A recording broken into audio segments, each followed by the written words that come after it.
All right then, welcome back. As promised, the fun is over. The last couple videos of riding and enjoying ourselves, well, pretty much over, and now we're back to work. What we have here today is a bike that someone, well, a friend of a friend, asked me to take a look at because they paid another person to put it together, and I just got to share with you a few things that they've done that will not work, that, oh my God, I hope you don't ever have to do to your bike, because I just can't believe it myself on a couple things. And then a couple things happened because, well, they didn't know what they were doing, I guess, or didn't have the knowledge, whatever the case was. But anyway, let's get on this bad fella. All right. When I say the little things that count, what I mean is the little things that count. Yes, you see that correctly.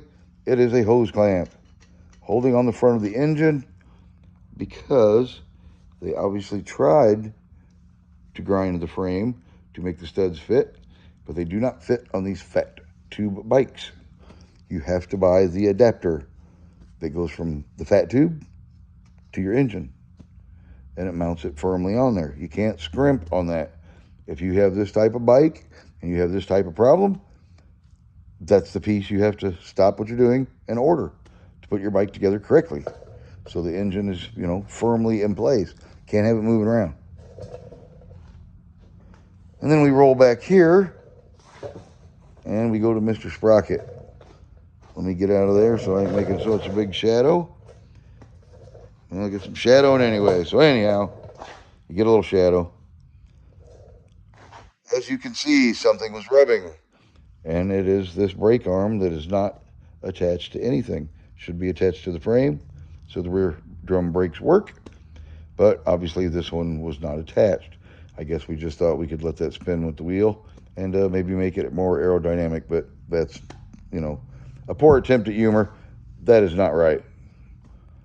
Second thing I've noticed that is not right. Yes, you see it correctly. They didn't install it correctly, so it didn't have any clearance. And pretty much they did a little grinding on it, because there's no way I could see them riding enough to shave all of the bolt heads down all the way around it. That had to make like a horrendous noise. And if they did do it that way, I can't believe they just kept on riding. That just blows my mind. But anyway, don't grind the head of your bolts down. That's not how this is assembled correctly and safely. And then moving on to this, they did inform me that they didn't have that tight, and it did roll in the spokes. And they weren't kidding, because they got spokes ripped out. So they went ahead and just, as you can tell, so it didn't flap in the wind, let's just go ahead and wrap it around one of the spokes that are good. And the same thing with this little guy. Let me back up so you can see it. See, he's attached to the old hub down here. He's ripped out, but let's go ahead and wrap that around that spoke, because that's nice and safe also. So anyway, I don't know. I'm going to see if I can't save his wheel for him, but if not, we're installing a new wheel. I'm not sending anybody out with a wheel that looks like that. So once again, the little things are what count. It's those little things are what keep you safe and keep your bike riding. This, I will be doing a little better job of it. But yeah, let's just throw that up there and zip tie it, because, what the hell. Took absolutely, no effort to just toss that bad fella up there. One other great example of little things that count. See, when I refer to the little things that count, like the big part, hey, I got it on the handlebar. And it'd really be cool if it had screws instead of zip ties. But nonetheless, the big thing is it's on the handlebar. Yes, it's physically on the handlebar. The little thing is they didn't drill the handlebar. They killed the little nipple that's under the top of this, which sticks in the handlebar, which keeps your throttle from turning when you twist the throttle. And now that I twist that on this bike, I don't know what it's moving. I don't even know if it's moving anything. It is not good. So it's getting taken apart anyway, but nonetheless, surprise number 72. All right, then we move around to this side. And why shouldn't we just have our ground wire just, kind of flapping in the breeze? We'll hook up this one wire to that wire and maybe just let those go. But I was informed that the bike ran before they brought it to me. Stories you will hear as a motorized bicycle mechanic. And you know that's not true when you have the knowledge to look down and be like, wow, the wires that are supposed to be connected aren't connected, so how could it possibly run? Okay, enough of me criticizing it. And I really wasn't criticizing it. I was just showing you what some folks will do. And it's just not a good practice, not going to work, not going to last, not going to be safe. So we are going to start at the very beginning. Just like I always do, used bike or new bike, doesn't matter. And I also noticed, got a little play in the hub up there because front wheel's loose. So let's fly down the road, with that. But then we're going to take care of that. We're going to fix that. We're going to grease that. We're going to fix that motor. We're going to completely revamp the back of this and machine out the sprocket because my crystal ball tells me when I pull that off there, that sprocket is going to be smashed against the dust cap, which is smashing it into the hub. And that's the way, we planned on rolling. And that just will not get it. All right.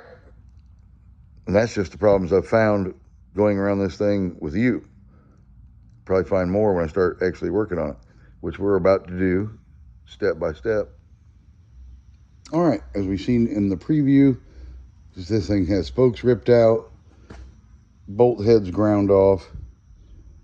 As I looked at that closer, there's no way they rode this without grinding those bolts off, being it all didn't fit.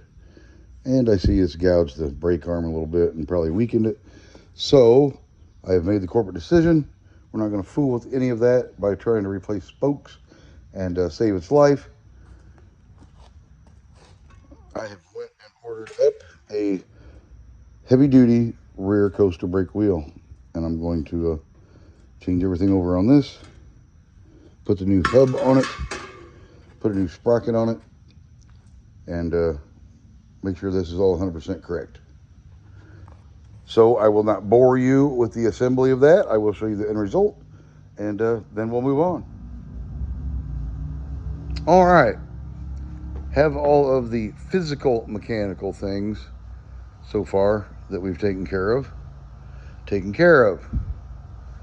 I had to put a new throttle assembly on it so that functions the way it's supposed to and doesn't rotate on the handlebar. I greased and tightened up the cones in the front wheel, so now that doesn't shake. As you can see, it shakes the whole bike, but it's not loose in the front.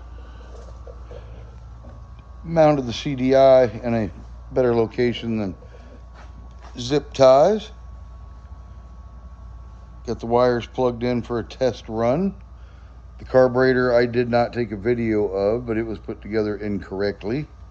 I didn't even know you could jam a slide in something and with that little pin, but somehow they miraculously did that. And I got that straightened out, and our carburetor's tight.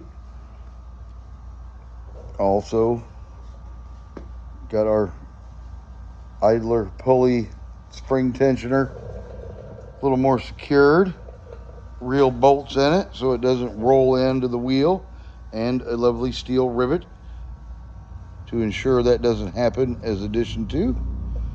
And took time out to machine the sprocket, so there's a gap. You can see the dust cap in there, and there is clearance.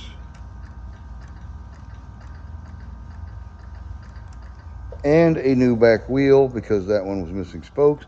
All of this should have been shared, I do believe, in the start of this video.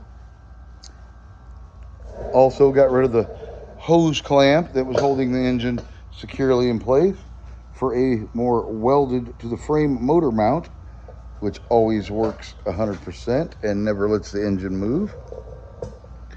And the end result is it still doesn't run. This is why I quit working on bikes for the public. Not because I don't have the mental capacity to fix it if we wanted to go any further, but I would say 20 bikes out of 20 bikes never run after they give you the story that they did run, which was miraculous with the carburetor shape, slide not working, throttle was messed up and wouldn't even pull the slide up for the slide that wasn't working, a hose clamp holding the front engine on, but the story is that they were riding this before they come to get all this stuff corrected. So in short, I hate to say it, I have no politer way to say it, every person that has ever brought a bike that they picked up cheaply, that didn't run, that has walked through my door, has completely lied about it. I'm like batting 1,000 on that. I'd be a millionaire if I could pick a lottery number for every time that I knew that that was not the case when they were telling me a story about something.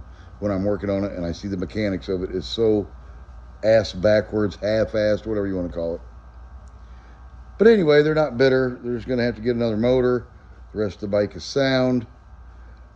I offered to slide the head off of it, but they want to take a look at it or whatever they want to do. I don't know. I'm not just going to keep working and working and working. That's not how this game is played.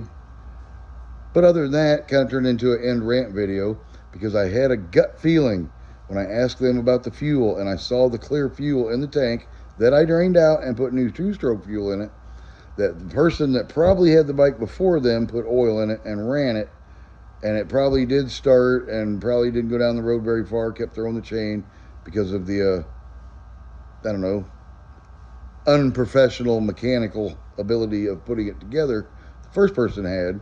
Then they got fed up with it, sold it to the second person who didn't know or didn't do it correctly, poured regular gas in it, probably got it to fire up, and it probably went like 20 feet before the piston galled itself, and now it has spark and gas but does not run, because it will do that when it galls the cylinder and piston or whatnot. And it will do that in about 20 to 25 feet, because the man did mention that he was riding it and it just quit. Yeah, he was riding it and it quit all right. Okay, well, other than that, hopefully even in this video that turned out poorly, if you will, maybe someone else could see something on this bike and the correct way to fix it, which this bike is now, that might help you out. Like the drilling and the pinning of the idler tension pulley, or a nice welded motor mount if you have the ability to do such, or buy the adapter, whatever. I choose the welded one because they're nice and they never move, and you do have to change the motor. You don't have to line anything up now whatsoever. Pull the bolts out, plug the new motor in there, everything's all lined back up, and you're good to go. Okay, so hopefully my next mechanical video, well, I know it won't be one for the public. If I build some more bikes or whatnot, they will be new and it will not be repaired just off the street from the public people's bikes, because I have completely retired from that because of this kind of stuff right here. One big waste of my time. All right, other than that, thanks for watching, and stay tuned for hopefully a more successful and fruitful video in the future. All right, a little bonus footage at the end of this here rant video that didn't start out as a rant video but turned into a rant video because it happened once again, and that was someone bringing me a bike that ran at one time, didn't run, quit running, and they failed to mention that it quit running and let you put hours of time in it, even though you're charging them and they're paying for it, and then tell you the truth at the end. The gentleman did come pick his bike up, a little disappointed, started out as blaming me because his bike didn't run, after I've done 300 of the plus of these things, and every one of those ran, that didn't have a mechanical difficulty, new out of the box that is. And this bike was put together 100% perfect, should have been running down the road at 30 miles an hour. So anyway, after we got past that bridge of how it was running the day they brought it, which is always the case, the truth comes out that it wasn't running at the end, and it died on him and was backfiring and coughing and spitting, and then it died, and that's all he ever got out of it since then. Now, when he asked me to take a look at this bike, I asked multiple times, which I always do, because I haven't done one of these for a while, because of the aforementioned reason that every one of them, the customer lies about it. Don't understand it? Batting 100 on that. Just, wow, blows my mind still. But anyway, I asked, I'll bet a total of 5 to 6 times. Now this motor runs, right? Before we go through all this, it just needs the mechanics of it fastened to the bike, all the little problems straightened out, but the motor itself does run. Oh yeah, not a problem. Was riding it and just need the mechanics fixed because it keeps throwing the chain. Okay, made sense with the hose clamp holding the motor on there, and you saw the ground off heads of the bolts and a brake arm that wasn't hooked up, but this bike was running perfect, naturally. All this just happened while it was just, sitting there. So anyway, like we showed in the video, everything got fixed. That bike should have been running. And yeah, the last little tidbit, the truth rears its ugly head. I'm right once again. The motor's pretty much blown up. And I suspected, and I told them before they even confessed, if you will, that I saw clear gasoline in that tank. And that is instant death for any two-stroke motor. And I'm pretty sure that's what they did. And the little backfiring and the chugging and the squalling and whatever else they heard that they forgot to mention was the old piston and cylinder on its way to Deadville. And I can guarantee that's what's wrong with that motor. So other than that, I just thought I'd put this little bonus footage on there because I didn't mean to turn the video into a rant video. It was really just to show people that aren't mechanical that if they hand you a product like that and it looks awry at all, question it. Because that bike wasn't together whatsoever professional at all. Alright, well, I'm going to get off the soapbox about this. Cooling off. I hope that air conditioner is not too loud for you in the background, but I'm not turning it off. And hopefully our next video is a lot more fruitful and successful. So, thanks for watching the bonus footage, explanation, whatever you want to call it. And I'll see you guys hopefully at a happier time.